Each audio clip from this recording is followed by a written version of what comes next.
রাসূল বলেছেন আমার উম্মতের মধ্যে 72 দল, অন্যান্য নবীর উম্মতের মধ্যে ছিল 72 দল, আমার উম্মতের মাঝে হবে 73 দল।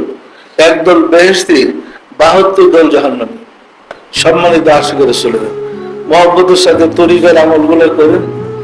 আপনাদের আমাদের নসিব ভালো এই ভেবে পবিত্র কোরআনের উপরে দেখেন এখানে আয়াত লেখা আছে, কোরআনের 2টা আয়াত, হাদিসের মধ্যে 4টা আছে, ওইখানে বলা আছে, কি বলা আছে?